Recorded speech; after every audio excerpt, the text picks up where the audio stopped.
Hello Mario Booster, selamat datang kembali di channel Mario Angelo. What If season kedua akhirnya sudah bisa kalian tonton di Disney Plus Hotstar. Dan pada video kali ini kita ngebahas mengenai episode pertamanya yang berjudul What If Nebula Join Nova Corps. Sekaligus kita akan menggali berbagai macam Easter eggs yang terkandung di dalamnya. Nah, buat yang menonton, kita harus kasih spoiler alert terlebih dahulu buat kalian, agar kalian bisa nonton dulu episodenya. Habis itu kalian bisa kembali ke video ini untuk melihat breakdown dari kita. Oke? Link nontonnya udah gue siapkan di kolom deskripsi di bawah. Tapi sebelum itu jangan lupa tekan tombol subscribe, karena kalau kalian tekan tombol subscribe dan like video sebanyak-banyaknya dan juga share video ini ke teman-teman kalian, maka gua akan jauh lebih semangat lagi buat video untuk kalian. So, Mario Booster, let's break down this video.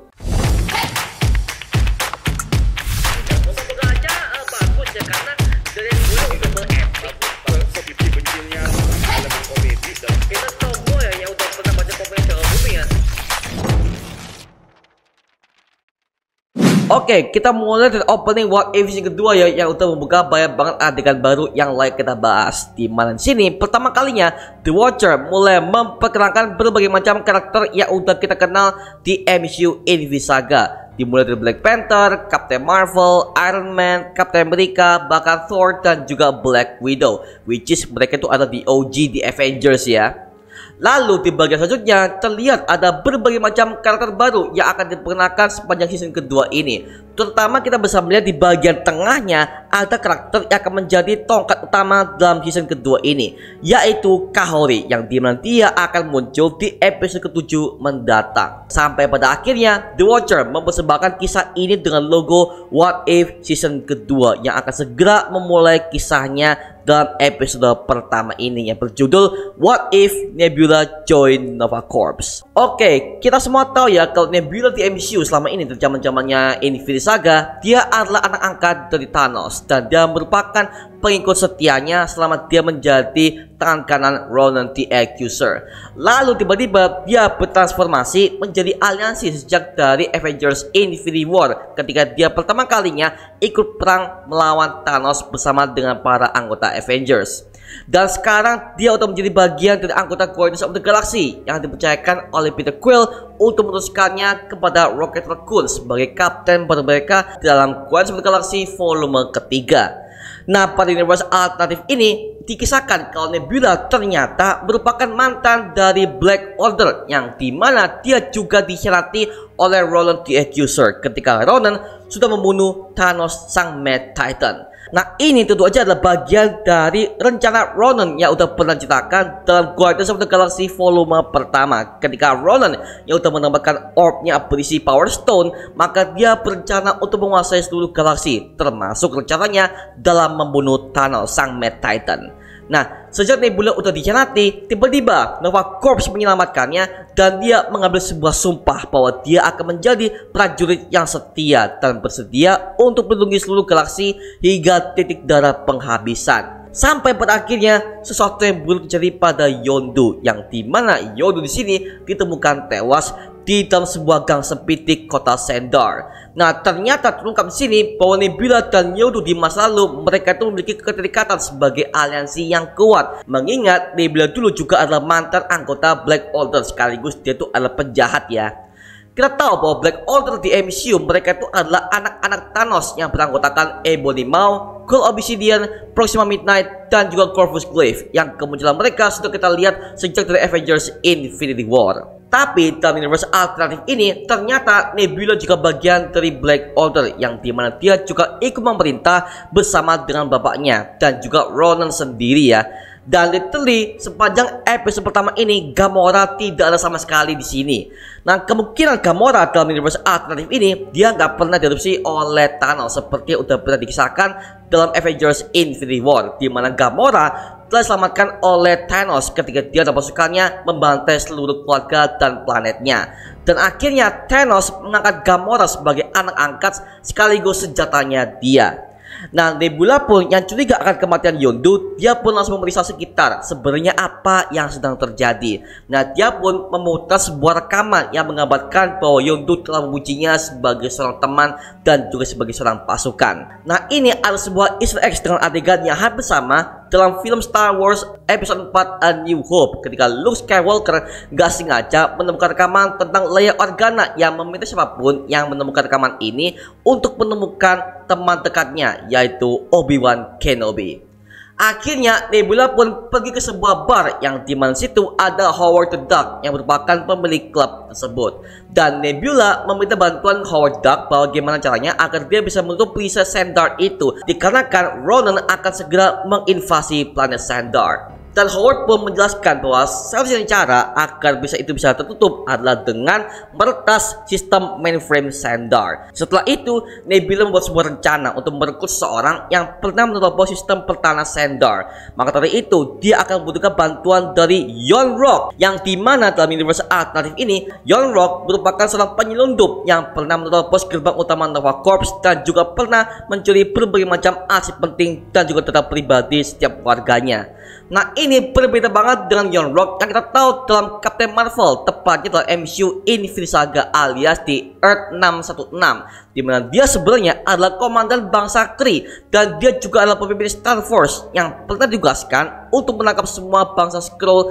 yang menginvasi planet bumi. Peran Yon Rogg sini membuat kita callback kepada aksi Peter Quill yang dimana dia juga adalah salah satu orang yang pernah menerobos pertahanan Ronan untuk mencuri sebuah orb yang berisi Power Stone di dalamnya dalam film Guardians of the Galaxy volume pertama. Akhirnya ketika Nebula membebaskannya, terjadi sebuah kekacauan di sana dan menyebabkan semua pasukan Nova bersedia untuk menembaki mereka berdua. Lalu Nebula dengan cerdiknya dia membawa Yon Rogg bersamanya dengan rencana yang sangat matang sampai akhirnya mereka berdua masuk pesawat dan berhasil kabur dari penjara itu. Nah, pelarian ini membuat kita callback kepada adegan pelarian yang dilakukan oleh Peter Quill dan kawan-kawannya ketika mereka berusaha kabur dari penjara Nova Corps dengan teknik rencana yang udah diatur semuanya oleh Rocket Raccoon yang memang dia ini udah pernah berpengalaman masuk penjara di setiap galaksi yang ada dalam film Guardians of the Galaxy volume pertama. Nah, ketika Nebula udah menyuruh Yon Rogg untuk buka sebuah ruangan arsip, akhirnya Nebula masuk ke dalam ruangan itu yang berisi mainframe kota Sandar, yang dimana Nebula akan meretasnya agar dia bisa menutup Princess Sandar sebelum invasi Ronan terjadi. Namun tiba-tiba Yon Rogg mengkhianatinya dan memasukkan sebuah virus ke dalam sebuah mainframe Nebula yang bertujuan untuk melumpuhkan semua sistemnya sekaligus melumpuhkan tubuhnya. Tak lama setelah itu, Nebula yang udah tahu aksi Yon Rogg akhirnya dia mengejarnya dan berhasil keluar dari ruangan tersebut. Nah, ternyata Nebula selama ini telah dikendalikan oleh Marvel yang ternyata sudah membuat skema kematian Yondu untuk menyingkirkan Nebula sejak awal. Dan memang Nova Corps sudah bekerja sama dengan Ronan yang dijanjikan olehnya untuk bisa memerintah Nova Corps lebih lama selama Ronan yang akan memimpin kota Sandar. Nah, Nebula yang tahu akan panggilan ini akhirnya dia berhasil kabur di situ dan dia meminta bantuan kepada aliansinya, yaitu Howard the Duck, yang memang dia memiliki berbagai macam persenjataan dan aliansi yang cukup kuat untuk bisa membela Sandar dari kehancurannya. Akhirnya Howard dibantu oleh Groot dan juga Korg. Untuk model Grootnya ini ternyata mereka masih pakai wujud originalnya, yang memang ini adalah tampilan Groot yang pertama kalinya dalam film Guardians of the Galaxy volume pertama. Jadi bisa kemungkinan dalam universe alternatif ini Groot itu nggak pernah ketemu dengan Rocket Raccoon, melainkan dia bertemu dengan Howard the Duck dan menjadi seorang bartender di dalam sebuah klub malam di kota Sandar. Nah, justru ini berbeda banget dengan versi MCU Earth 616, di mana Groot seharusnya merupakan sebuah rekan dekat dari Rocket Raccoon, di mana dia berperan sebagai seorang bounty hunter dengan tujuan untuk mendapatkan uang yang banyak. Tapi setelah dia bergabung dengan Guardians yang dibentuk oleh Peter Quill, akhirnya Groot mengorbankan dirinya setelah pesawat Ronan akan jatuh ke dasar tanah kota Sandar. Nah, sedangkan untuk Howard Duck sendiri, peran dia di sini hampir mirip dengan The Collector, yang dimana dia punya seluruh akses ke berbagai macam kota Sandar. Bahkan dia selalu menjual berbagai macam senjata yang dibeli oleh banyak banget penjahat dengan harga yang sangat mahal. Bahkan Howard sendiri juga pernah menjadi bahan koleksi dari The Collector di bagian post credit scene Guardians of the Galaxy volume pertama. Jadi bisa dipastikan dalam universe alternatif ini, The Collector ini digantikan perannya oleh Howard the Duck dengan Dallas sebagai pemilik klub malam. Lalu di sini, bentuk Nebula pun dirubah dan diperbaiki oleh Howard dengan tampilan yang sama seperti Yondu, yang menandakan bahwa Nebula akan menebus kesalahannya di masa lalu dan dia berniat untuk membalaskan dendam Yondu sebagai rekan dekatnya. Tapi dia masih setia kepada Nova Corps karena armornya masih ia pakai di badannya. Kemudian Nebula yang memang udah bisa mengendalikan Yaka Arrow, akhirnya dia menginap ke fasilitas Nova Corps untuk menghentikan rencana Marvel dan Young Rock bersama dengan rekan-rekannya. Nah, ada satu adegan di mana ketika mereka menerobos fasilitas Nova Corps, Corp membanting Young Rock dan juga temannya dengan kedua tangannya, dan dia begitu puas melakukannya ketika dia membanting mereka berdua di lantai. Nah, adegan ini hampir sama dengan Hulk yang membanting Loki di Stark Tower ketika invasinya sudah digagalkan oleh Avengers di film Avengers pertama. Nah, ketika Marvel udah berusaha kabur, akhirnya niatnya berhasil digagalkan oleh Nebula. Tapi ketika Marvel akan terjatuh ke dalam sebuah jurang, Nebula masih ada niat untuk menolongnya. Tetapi hal ini membuat Marvel yang dari awal udah haus akan kekuasaan. Maka dari itu, dia lebih memilih untuk mati konyol seperti itu ya. Nah, adegan ini membuat kita callback kepada Natasha Romanoff ketika dia melakukan pengorbanan di planet Vormir saat hendak mengambil Soul Stone di dalamnya. Dan hal itu akan dihentikan dan diselamatkan oleh Clint Barton. Namun Natasha menolaknya dan dia lebih milih mati dengan aksi heroiknya. Akhirnya Xandar berhasil diselamatkan, dan berita itu memang sengaja disetting oleh Nebula sejak awal, yang dimana Nebula udah berniat untuk menghancurkan pesawat Ronan saat pesawatnya hendak masuk ke dalam sebuah atmosfer Xandar dengan cara menjepitnya di tengah-tengah dan akan menjebak Ronan di tengah-tengahnya. Nah, dengan kematian Marvel yang sangat tragis seperti itu, maka di masa depan Nebula akan menjadi Nova Prime yang selanjutnya. Dan sepanjang episode ini kita belum bisa menemukan adanya Richard Rider, yang kita tahu bahwa dia itu adalah Nova yang untuk menjadi anggota The New Avengers ya. Ya, mungkin karena Project Nova masih belum bisa dikerjakan oleh PMCU, jadi keberadaan Richard Rider ataupun Nova ini masih belum ada ya. Padahal ini adalah momen-momen yang sangat tepat ketika Nova akan muncul di MCU. Tapi nyatanya tidak demikian ya. Ya, jadi MCU masih menyimpan banyak banget ya mengenai Nova seperti apa di versi MCU. Tapi yang jelas mungkin kita akan melihat keberadaannya mungkin di GOT volume keempat mungkin, atau mungkin ke Captain Marvel atau ke The Marvels yang baru, mungkin kita belum tahu ya. Tapi yang jelas kita menunggu banget aksi dari Nova yang baru alias Richard Rider ini. Aduh, kapan nih dia muncul nih? Lalu kemudian Nebula yang udah meneruskan misinya bersama dengan Howard the Duck yang membantunya, akhirnya mereka berniat untuk merayakannya di klub malamnya. Dan cerita pun akhirnya selesai. Nah, dengan berakhirnya kisah Nebula dalam universe alternatif ini, kemungkinan The Watcher akan merekrutnya untuk menjadi bagian Avengers Multiversal seperti layaknya pada season pertama kemarin ya.